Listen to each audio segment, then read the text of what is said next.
خواہشات نفس کی غلامی ایک ایسی حقیقت ہے جو انسان کو اللہ تعالیٰ سے دور کر دیتی ہے اور روحانی ترقی کی راہ میں سب سے بڑی رکاوٹ بن جاتی ہے۔ اللہ تعالیٰ نے ہمیں عقل، شعور اور سوچنے کی طاقت عطا کی ہے تاکہ ہم اپنی خواہشات پر قابو پا سکیں اور اپنی زندگی کو اللہ کی مرضی کے مطابق گزار سکیں۔ لیکن جب ہم اپنی خواہشات کے غلام بن جاتے ہیں تو اس راہ کو چھوڑ کر دنیا کی رنگینیوں اور فانی چیزوں کے پیچھے دوڑنا شروع کر دیتے ہیں۔ قرآن مجید میں اللہ تعالیٰ فرماتے ہیں، اور جو شخص اپنی خواہشات کا غلام بن جائے، کیا تم نے اسے دیکھا؟ سورہ الفرقان 43۔ اس آیت میں اللہ تعالیٰ نے ہمیں یہ سمجھایا ہے کہ انسان کا سب سے بڑا دشمن اس کا اپنا نفس اور اس کی خواہشات ہیں، اور اگر انسان اپنی خواہشات کو اللہ کے احکام کے تابع نہ کرے تو وہ اپنے نفس کا غلام بن جاتا ہے۔ خواہشات نفس کی غلامی کا مطلب کیا ہے؟ خواہشات نفس کی غلامی کا مطلب ہے کہ انسان اپنے اندرونی خواہشات کے پیچھے بے قابو ہو کر چلنا شروع کر دے، چاہے وہ خواہشات اللہ کی مرضی کے خلاف ہی کیوں نہ ہوں۔ یہ خواہشات مختلف صورتوں میں ظاہر ہوتی ہیں، جیسے دنیا کی محبت، دولت کا لالچ، شہرت کی خواہش، جسمانی لذاتیں اور دنیاوی مقام و مرتبے کی چاہت۔ ان خواہشات کا ایک خاص اثر ہوتا ہے کہ یہ آہستہ آہستہ انسان کے دل و دماغ کو جکڑ لیتی ہیں اور اسے اللہ سے دور کر دیتی ہیں۔ ہم خواہشات کے غلام کیسے بنتے ہیں؟ خواہشات کی غلامی کا عمل آہستہ آہستہ شروع ہوتا ہے۔ پہل تو انسان اپنی معمولی سی خواہشات کو پورا کرتا ہے، جیسے اچھا لباس پہننا، بہترین کھانا کھانا یا دنیاوی خوشیوں کا لطف اٹھانا۔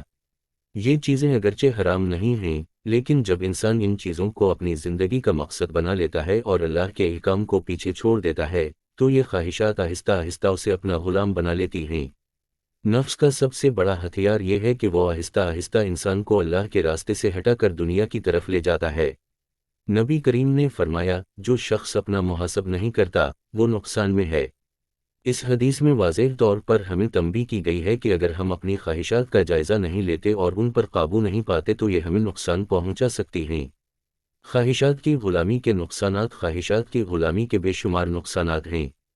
سب سے پہلا نقصان یہ ہے کہ انسان اللہ سے دور ہو جاتا ہے۔ جب ہم اپنی خواہشات کی پیروی کرتے ہیں تو ہم اللہ کے احکام کو نظر انداز کر دیتے ہیں اور دنیا کی طرف زیادہ جھکاؤ پیدا کر لیتے ہیں۔ اس سے نہ صرف ہماری روحانیت میں کمی آتی ہے بلکہ ہماری آخرت بھی برباد ہو سکتی ہے۔ خواہشات کی غلامی سے انسان کا دل سخت ہو جاتا ہے۔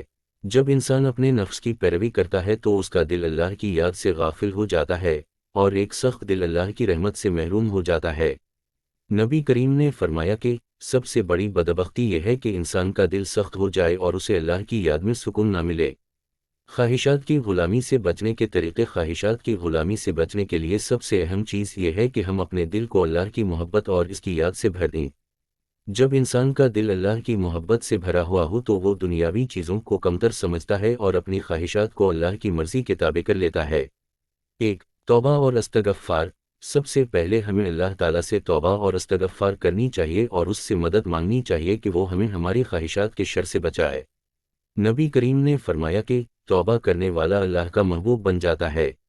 اگر ہم اپنے گناہوں کا اعتراف کر کے سچے دل سے توبہ کریں تو اللہ ہماری مدد کرتا ہے اور ہمیں سیدھے راستے پر لے آتا ہے۔ 2۔ ذکر و اذکار۔ اللہ کا ذکر دلوں کو سکون دیتا ہے۔ جب ہم زیادہ سے زیادہ اللہ کا ذکر کرتے ہیں تو ہمارا دل اللہ کی محبت سے بھر جاتا ہے اور دنیاوی خواہشات کمزور پڑ جاتی ہیں۔ ذکر اللہ میں یہ قوت ہے کہ یہ ہمارے دلوں کو نرم کرتا ہے اور ہماری روحانی طاقت کو بڑھاتا ہے۔ 3۔ نماز کی پابندی۔ نماز انسان کو برائی اور بے حیائی سے روکتی ہے۔ جب ہم 5 وقت کی نماز ادا کرتے ہیں تو ہماری روحانی حالت مضبوط ہوتی ہے اور ہم نفس کی غلامی سے بچنے میں کامیاب ہو جاتے ہیں۔ 4۔ صبر و شکر۔ صبر کرنا اور اللہ کا شکر ادا کرنا بھی خواہشات پر قابو پانے میں مددگار ثابت ہوتا ہے۔ جب ہم اللہ کی دی ہوئی نعمتوں پر قناعت کرتے ہیں اور صبر کرتے ہیں تو ہمیں دنیا کی چیزوں کی کوئی پرواہ نہیں رہتی۔ 5۔ نیک صحبت۔ نیک لوگوں کی صحبت میں رہنا ہمیں اللہ کی طرف راغب کرتا ہے۔ جب ہم ایسے لوگوں کے ساتھ رہتے ہیں جو اللہ کی قربت حاصل کرنے والے ہیں